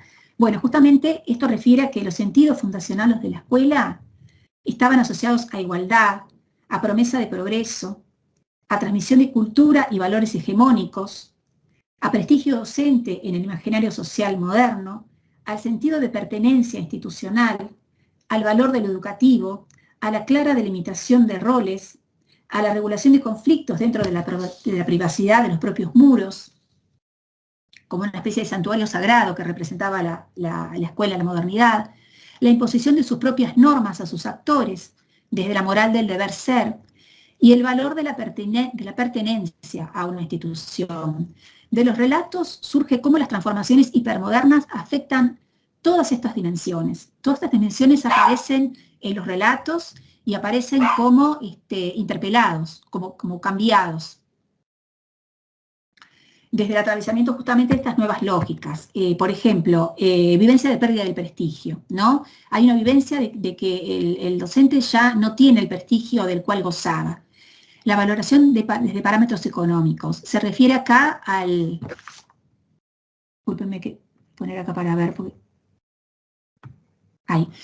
Se refiere acá al sueldo como parámetro, ¿no? Es decir, no, quizá en la modernidad tampoco las docentes y los docentes ganaban mucho sueldo, pero lo que se da cuenta acá es de la valoración desde los parámetros económicos, ¿no? Como el atravesamiento de los tiempos actuales en esto de valorar en función de lo económico al otro. Una docente decía, si ganáramos mucho más dinero, capaz que no nos criticaban. Aparece esta dimensión. La ampliación y transferencia de funciones. Esta transferencia de funciones de alguna manera lleva a instalar nuevas demandas en lo escolar. Entonces muchas veces en esto de que, bueno, no se puede contemplar todo, no se puede responder a todo, el docente queda como deslegitimado, afecta su legitimidad cuando no puede dar respuesta a todo aquello que tiene que dar cumplimiento, ¿no? Que surge como nueva demanda. El cuestionamiento sobre ser vocacional. Bueno, esto de ser vocacional habría como posiciones, se trae que hay posiciones encontradas dentro del propio colectivo respecto al ser vocacional, una confusión entre ser vocacional y dedicación full time, traen, y que dentro del colectivo plantean que debería ser reformulada la concepción del concepto de vocacional, ¿no? ¿Qué es ser vocacional? ¿Trabajar todo el día es ser vocacional? Bueno, entonces yo no estaría siendo vocacional, porque no estoy de acuerdo, ¿no?, en esto de trabajar todo el día, que eso es a veces sometido a crítica por parte de otras personas que piensan más en esto de la entrega, más desde el concepto de vocacional, desde lo moderno, ¿verdad? También la brecha social y cultural, que en estos tiempos como que se abre aún más y da lugar a veces a que no pueda haber un discurso compartido. Entonces tiene lugar desde, bueno, docentes que tratan de buscar la manera, advirtiendo la presencia de otros códigos culturales, y docentes a los que les cuesta más, entonces optan por limitarse al enseñar y no tanto el tener contacto con las familias con las que no habría como un encuentro. El dibujamiento y banalización de los sentidos de lo escolar. Esto tiene que ver con que se plantea que a veces las familias discúlpenme un segundito, por favor.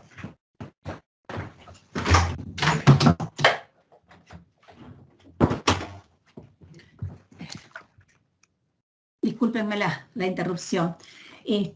Familias que, bueno, el dibujamiento y banalización de los sentidos de lo escolar, esto da cuenta de lo que traía en la teoría, ¿no? Como se planteaba que a veces se acercan las familias no desde cuestiones que tienen que ver con lo educativo, sino sobre cuestiones como más banales, ¿no?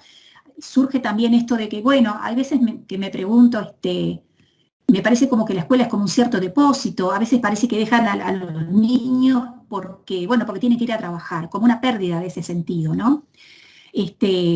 Surge familias que se presentan como usuarios de servicios que reclaman y exigen, que revierte eso de alguna manera la adherencia a normas y sentido de pertenencia institucional. En esto de, hay un conflicto, me presento en la escuela, se conversa, no se llega a acuerdos, entonces, bueno, pido cambio de docente o me voy de la escuela.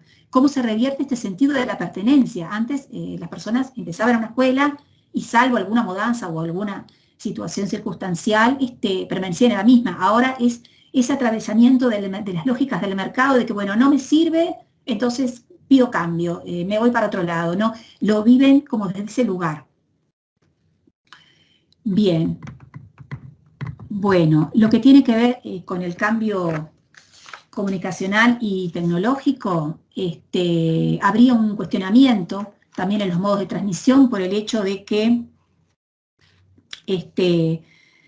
estaría todo como en esta sobreabundancia de información, muchas veces se toma la atribución de discutir sobre las formas de enseñar, ¿verdad? Todo está expuesto, entonces, no, porque yo sé y yo leí que esto es de una manera o de la otra. Entonces, de alguna manera esto deslegitima al docente en su saber, ¿verdad?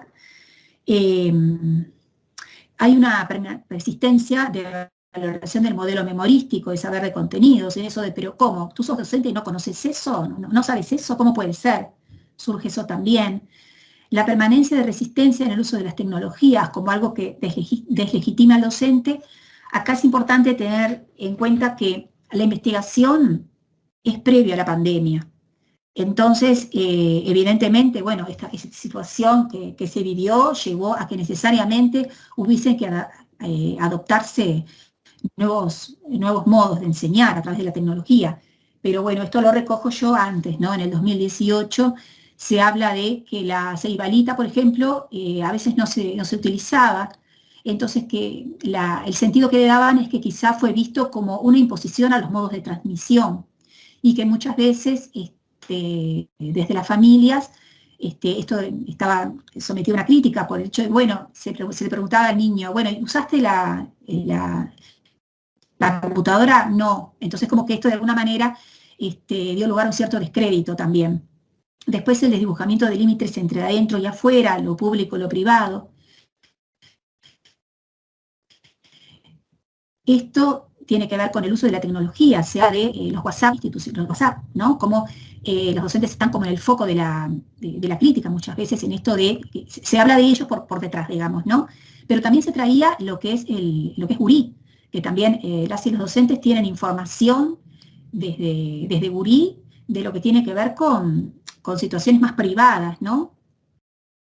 Entonces, como de alguna manera todos estamos expuestos, y eso desdibuja también de algún modo, deslegitima de algún modo, pero también se trae como algo a lo cual hay que adaptarse. Como que, bueno, que las cosas son así y hay que reconstruirse y reinventarse en base a eso, ¿no? Esto, desde los teóricos de la hipermodernidad, se trae como que esta pérdida de distancia que promueve la tecnología, de alguna manera afecta esa distancia necesaria para que se instale el respeto mutuo. Bueno, por los tiempos que tenemos, bueno, estoy por terminado acá y ahora, bueno, la intención era poder ver con esta investigación el impacto, ¿no? de todos estos cambios que les decía, que me parece que están bastante claros acá, cómo atraviesa las escuelas, y bueno, estaría dando lugar ahora a los comentarios, a las preguntas que quieran realizar, o voy a sacar pantalla y voy a volver. Mariela, bueno, muchísimas gracias por tu aporte.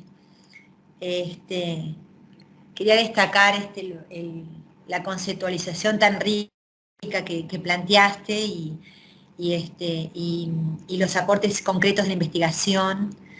Y destaco muchísimo el tema de la inversión de la simetría, el niño como el que sabe, ¿no? En esta época donde la tecnología tiene un valor inmenso y ellos son nativos digitales y el maestro tiene que ir como por atrás. El tema de que tú planteabas de los pilares fundacionales de la escuela, de la institución educativa, me parece un aporte muy interesante.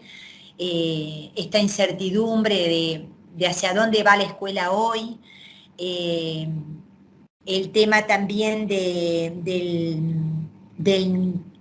lugar del niño, que tenemos la creencia de lo que es el niño y lo que es el niño ahora, el tema de la transferencia de funciones con el debilitamiento de las funciones tradicionales de la modernidad, cómo la familia también ahora exige, demanda mucho más al docente, entonces eso produce un cuestionamiento sobre el rol tradicional y obviamente impacta en la práctica, en esa legitimación tradicional.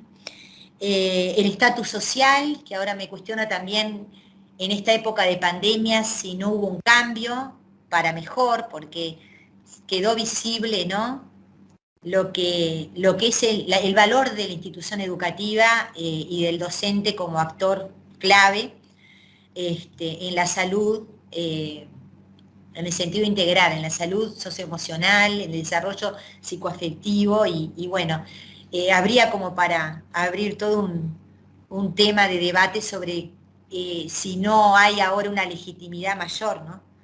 Y bueno, y el tema de otras instituciones de socialización, y cómo ahora en la producción de subjetividad aparece la tecnología como con esa hiperestimulación en el desarrollo del niño, y cómo esto de estos dispositivos que todavía son tradicionales, aunque ahora hay un intento para cambiar y adecuarse, hacen también que bueno, existan otras instituciones, en el sentido amplio del término, de socialización, que coexisten con la escuela, digamos, y hacen que también el docente tenga que reubicarse frente a eso.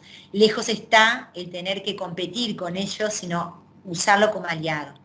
Pero bueno, gracias Mariela, y bueno, esperemos ahora que pregunten los demás, pero quería destacar eso y bueno. Gracias. Carolina.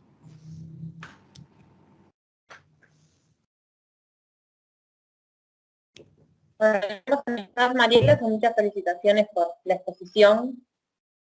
Gracias, Claudia. Se ponen ahí, muchas gracias, muy excelente los aportes. Muchas gracias. Todo lo demás. No hay preguntas. Por ahora no hay ninguna pregunta para que, pero todo con muchas felicitaciones. Estoy mirando acá.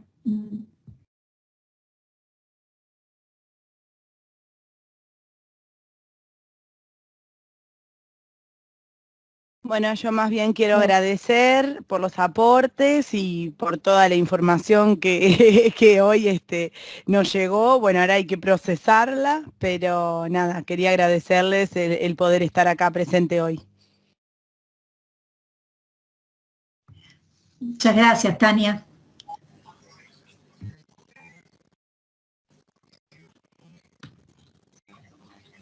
Bueno, gracias a ustedes también y por la paciencia, porque también para nosotros es nuevo.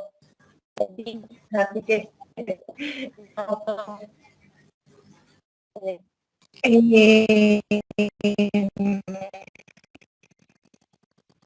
no se oye ahí. No se oye, Ana Rosa. Somos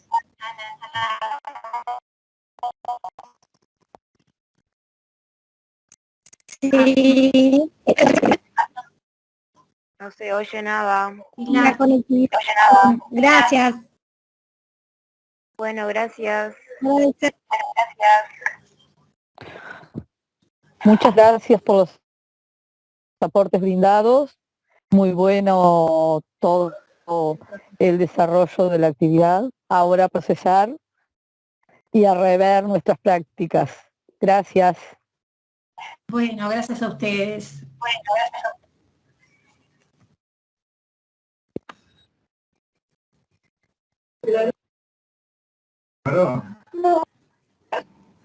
No sé, Ana Rosa, si ahora se la puede escuchar. Que quería hablar.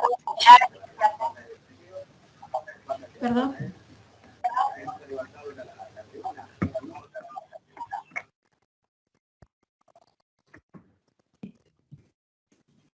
No sé si alguien está escuchando, está hablando. Yo escucho, te escucho a ti, Mariela.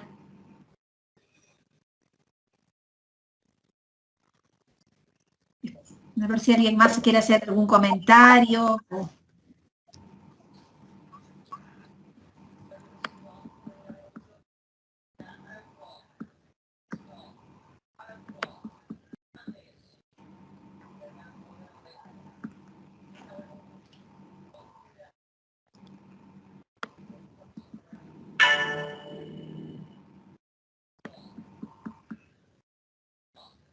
Acá me dicen, gracias por los aportes, gracias y a procesar la información. Desde Educación Especial, el apalancamiento digital les abre el mundo a nuestros niños.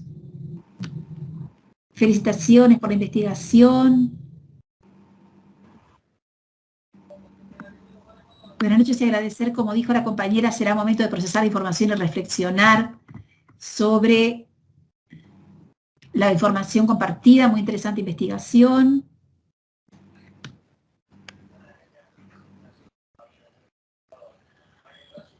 Acá fuimos parte de la investigación y veo mucho reflejado lo que intercambiamos en ese momento. Me encantó, un abrazo. Bueno, muchísimas gracias por los comentarios. Bueno, no sé si espero un poquito más o vamos dando por finalizado. No sé, Carolina, ¿qué te parece?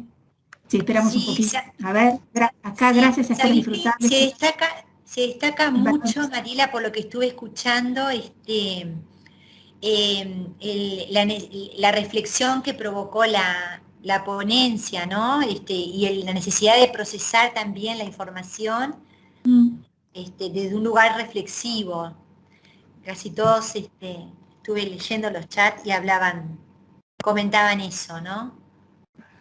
Yo quería aclarar que en tan poco, digamos, en tan poco tiempo pude ver una evolución desde la ponencia y de todos los conceptos manejados de cómo te fue transportando desde ese concepto de autoridad de antes, de ahora, de cómo ubicarnos, de cómo ver lo del niño. Y sí, estoy totalmente de acuerdo que es algo que se construye, porque a mí me ha pasado personalmente de cómo poder manejar lo de la autoridad sin ser autoritario, porque desde mi sentir, desde mi quehacer, ahora que estoy desempeñando este rol de maestra directora, nunca cuando estaba de docente siempre tengo claro de que tiene que ser desde la horizontalidad, o sea, somos compañeros más. Si bien hay momentos en que tenemos que ejercer nuestra autoridad, pero nunca desde el autoritarismo. Entonces,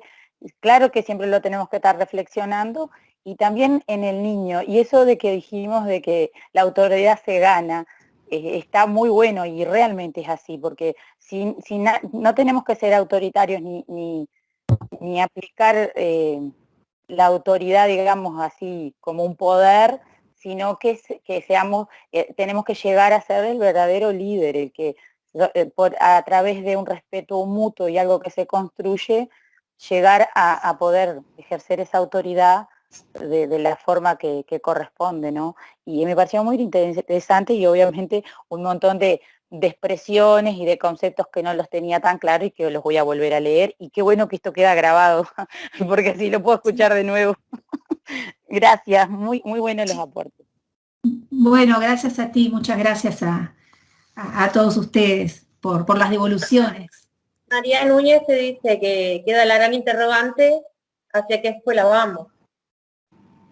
Exacto. Sí, sí. Eso de alguna manera engloba todo, ¿verdad? Sí. A la que vamos a construir todos juntos, a medida acomodándonos a todos estos cambios. A eso vamos. Sí, qué pregunta esa, y qué interesante relacionarla con el tema de la autoridad docente, ¿no? Porque es desde ahí que se puede pensar hacia qué escuela vamos, ¿no? Y más aún en este momento que estamos viviendo, donde esas características de la hipermodernidad que Mariela describió tan bien, ¿no? Están como exacerbadas. Y se mostró lo que ya estaba de alguna manera, y se intensificó lo que ya venía dándose. Y bueno, estamos construyendo, estamos en pleno momento de construcción, ¿no? Sí, esas, digamos, verdades incuestionables que desde lo moderno se proponían de esa manera, como un orden social muy cerradito en cuanto a esa forma de posicionarse, a esa forma de vivir, desde las instituciones sólidas que llamábamos, ¿no?, que dan sostén, cómo se empieza como a resquebrajar todo eso con todos estos procesos. Entonces cambian los vínculos, cambian los modos de ser, cambian los modos de comportarse. Hay mayor vulnerabilidad en esto de que, bueno, al digamos, desmantelarse de alguna manera eso que otorgaba ese sostén moderno, bueno, ¿cómo nos construimos? Y obviamente, qué escuela construimos, pero también qué sujeto aprendiente queremos formar, desde qué parámetros, desde dónde, cuál es el modelo de sociedad. Entonces, bueno, atraviesa absolutamente todas las prácticas, me parece, y bueno, y obviamente que determina qué manera los docentes, las docentes se posicionan en su rol de autoridad. Me gusta esto que ponen bueno, que les parecen conceptos como a seguir pensando. Justamente el objetivo era repensar en base a estos conceptos que, bueno, hay como muchos conceptos, ¿no? Pero bueno, poder tomarlos y repensar la autoridad en función de los mismos.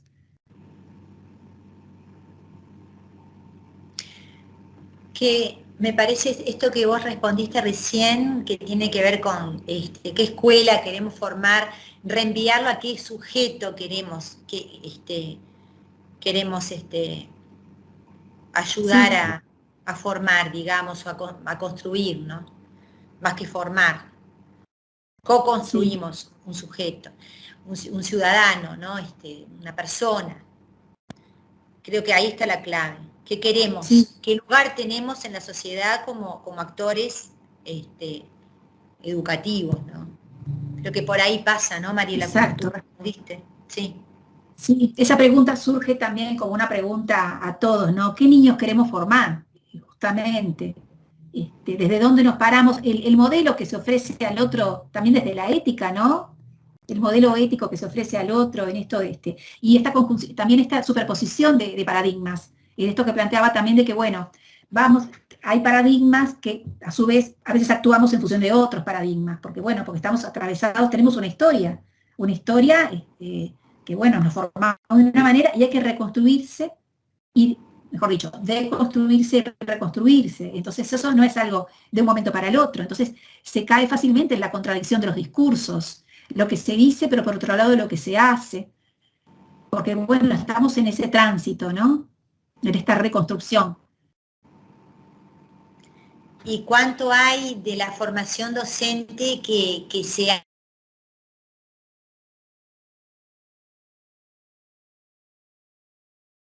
No, ahí se perdió conectividad, Carolina.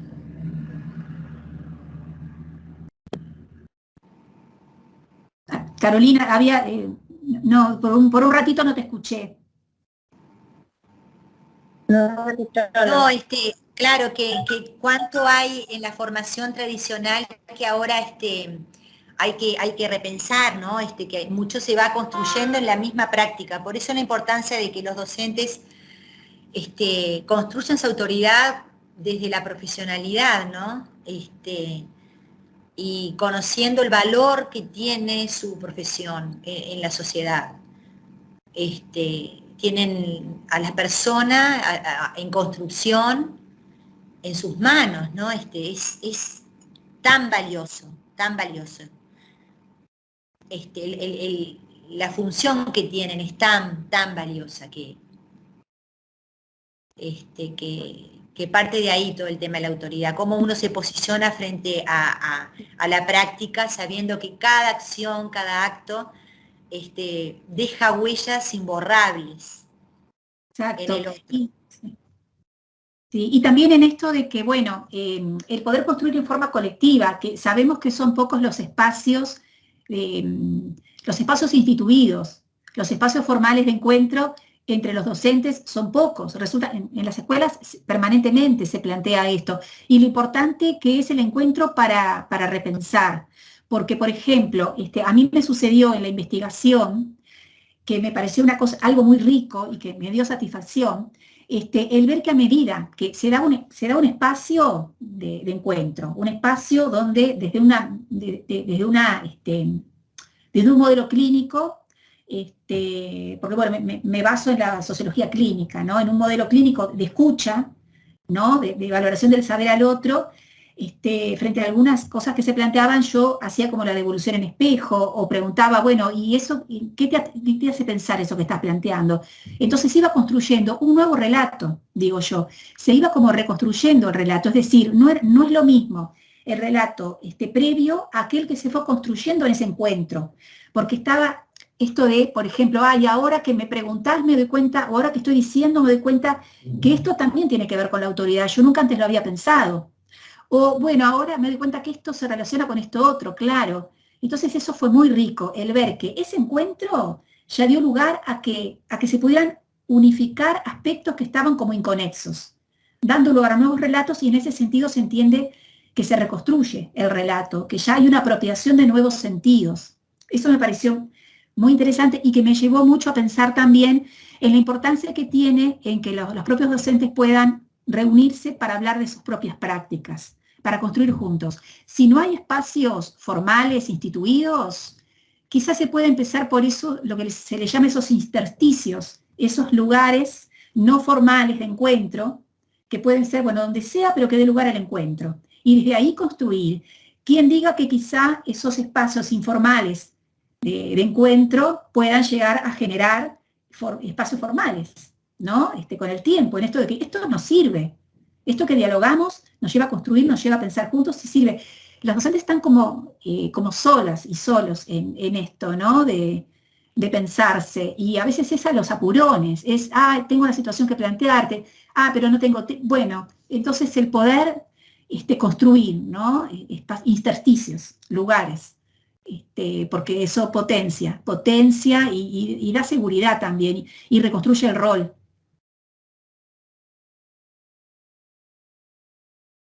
Bueno, no sé qué te parece, Mariela, digo, no hay preguntas, solamente felicitaciones y todo lo demás que están despidiendo.